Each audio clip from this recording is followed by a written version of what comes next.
Bismillahirrahmanirrahim. Assalamualaikum warahmatullahi wabarakatuh. Jadi kemarin seperti biasa ada salah satu subscriber yang mengirimkan pertanyaan lewat DM Instagram Nasyir Ulama 99, dan disitu dia menanyakan tentang manakah yang paling utama untuk dimuliakan dan dihormati antara habaib dan kiai yang bukan habib. Karena ada pernyataan dari channel sebelah yang mengatakan berdasarkan di kitab Muraqil Ubudiyah yang dikarang oleh Syekh Nawawi Al-Bantani, di situ disebutkan bahwa satu kiai yang alim, kata beliau, derajatnya 60 kali lipat lebih tinggi daripada habib yang bodoh. Baik, jadi perlu diketahui terlebih dahulu bahwa sebenarnya itu bukan satu-satunya pendapat yang mutlak bisa jadi pegangan semua orang untuk tidak menghormati habaib, karena ada juga penjelasan di kitab Al-Ajwibah Al-Ghaliyah karangan Al-Habib Zainal Abidin bin Ibrahim bin Smith Al-Alawi Al-Husaini. Di kitab tersebut beliau menukil pendapat Al-Alimul Alamah Al-Imam Ibnu Hajar Al-Haytami, yang mana beliau ini pernah ditanya tentang antara habib yang bodoh dan orang alim yang mengamalkan ilmunya, siapakah yang lebih berhak untuk dimuliakan. Misalnya, kalau keduanya antara kiai dan habib berkumpul di satu tempat, maka siapakah yang harus dijamu dan disambut terlebih dahulu? Dalam hal ini, kata Ibnu Hajar Al-Haytami, tidak bisa dijadikan perbandingan, karena masing-masing di diri mereka berdua ada keutamaan yang besar. Para habaib itu mulia dan istimewa karena darah daging Rasulullah ada di tubuhnya, dan ini tidak bisa disamai oleh siapapun dan dengan cara apapun. Selain itu, seorang ulama yang alim, meskipun dia bukan habib, mereka pun juga mulia karena mereka bisa bermanfaat bagi kebanyakan orang.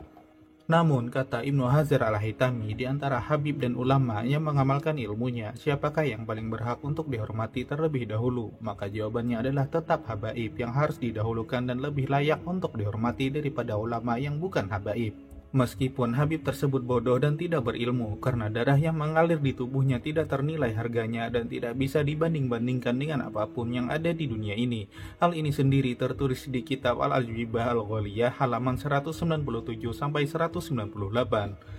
Jadi kesimpulannya, bagi orang-orang yang meyakini bahwa ulama yang alim walaupun dia bukan habib derajatnya 60 kali lebih mulia daripada habaib yang bodoh, itu mereka memang benar karena ada tertulis di kitab Muraqil Ubudiyah karangan Syekh Nawawi Al-Bantani.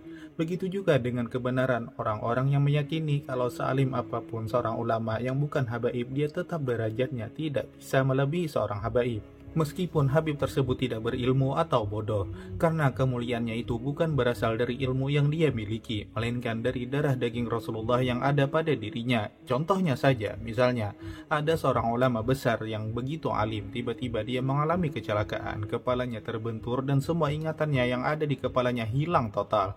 Maka apakah dia masih bisa mulia karena ilmunya? Sedangkan ilmunya itu sudah tidak ada lagi pada dirinya karena hilang ingatan. Akan tetapi beda halnya dengan seorang habaib. Meskipun dia bodoh atau bahkan gila sekalipun, itu tetap tidak bisa mengubah kehabibatnya, karena darah daging Rasulullah tetap bersemayam di tubuhnya, dan itulah yang membuat dia tetap mulia sampai kapanpun. Dan kalau habib yang bodoh saja bisa lebih mulia, apalagi kalau habib itu ternyata juga alim dan lebih mengamalkan ilmunya, maka tentulah kemuliaannya jauh lebih tinggi lagi. Sebagaimana pendapat yang diutarakan oleh Al-Imam Ibnu Hajar Al-Haytami di dalam kitab Al-Ajwibah Al-Ghaliyah. Jadi sebaiknya mulai sekarang lebih baik kita stop saling menyerang satu sama lain dan mulailah untuk bisa lebih menerima perbedaan yang ada. Apalagi kalau masing-masing dari kita semua mempunyai dalil dan hujjah yang sama-sama ada landasannya dan bisa dipertanggungjawabkan. Selebihnya kita serahkan saja kepada Allah yang menilai, dan semoga kita semua selalu dilindungi dan terhindar dari segala fitnah adu domba yang bisa menyebabkan kita semua saling berpecah belah. Lebih baik kita semua bersatu agar kita semua yang ada di negara Indonesia ini selalu diridhoi oleh Allah Subhanahu wa taala. Begitu saja pendapat yang bisa saya berikan. Akhirul kalam, saya pamit. Wassalamualaikum warahmatullahi wabarakatuh.